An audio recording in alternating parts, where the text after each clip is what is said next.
मैं सिर्फ एक क्वेश्चन पूछना चाहता हूं कि अगर मौर्य काल, मौर्योत्तर काल, सुंग वंश, सुंग डायनेस्टी, सातवाहन डायनेस्टी, गुप्ताज, इनको पढ़ा के सेक्युलराइजेशन हो रहा है, भगवाकरण हो रहा है, तो मुगल काल और सल्तनत काल पढ़ा के क्या हो रहा था? इसका आंसर आप बता दीजिए तो हम मान जाएंगे कि भाई ये सेक्युलराइजेशन।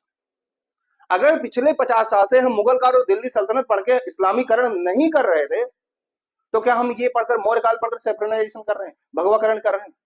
ये क्वेश्चन आपको सोचना है और उन लोगों को जो इतिहास को बर्बाद कर रहे हैं उनके बारे में समझना है कि कितनी दोगली मानसिकता के लोग हैं, कितनी दोहरी मानसिकता के लोग हैं, और किस तरह से इंडियन कल्चर का विरोध। क्यों नहीं जानना चाहिए भारतीयों को? भारतीय बच्चों को तो अपना पुराना कल्चर जानना ही चाहिए, उसके बाद में कोई कल्चर जानना चाहिए ना। तो अगर हम यहाँ ऊपर पढ़ रहे हैं, हम मुगल पढ़ रहे हैं, हम सल्तनत, दिल्ली सल्तनत पढ़ रहे हैं, लेकिन हम ये नहीं जानते कि हमारे पूर्वज मौर्य थे, हमारे पूर्वज इंडस वैली सिविलाइजेशन में रहते थे, हमारे पूर्वज गुप्ताज थे। हमें ये नहीं पता है। हमें ये पता है कि हमारे पूर्वज मुगल थे, दिल्ली सल्तनत वाले लोग थे, जिन्होंने अपने बाप को, अपने भाई को, अपने चाचा को, किसी को नहीं छोड़ा, बिना किसी को मारे गद्दी ही नहीं अपनाई।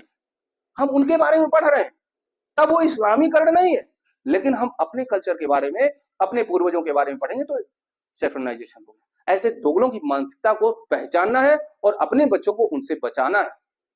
अब क्या सही है क्या गलत है आपको खुद डिसाइड करना है। यहां पर किसी के बताने ना बताने का कोई फर्क नहीं है, लेकिन ऐसी दोहरी मानसिकता वाले लोगों को, जो मुगल काल और सल्तनत पढ़ा के इस्लामीकरण तो नहीं कह रहे हैं, लेकिन गुप्त काल और मौर्य काल पढ़ा के सेक्युलराइजेशन, भगवाकरण कह रहे हैं, उनके मुंह पर एक तमाचा आपको अपनी जागरूकता से डालना है, मारना है। और यही मैं आपसे कहना चाहूंगा कि आप इन सारी व्यवस्था को देखिए, जो उचित हो उसको आप अपने कमेंट में लिखिए। आप अगर अपना कमेंट इसमें डालेंगे क्या सही है क्या गलत है, तो शायद मुझको भी, अगर मैं गलत हूं तो मुझको भी विश्लेषण करने का मौका मिलेगा, मैं भी उसको पढ़ूंगा, देखूंगा और आगे फिर आपके लिए ऐसी वीडियो लेकर आऊंगा। तब तक के लिए जय हिंद, जय भारत।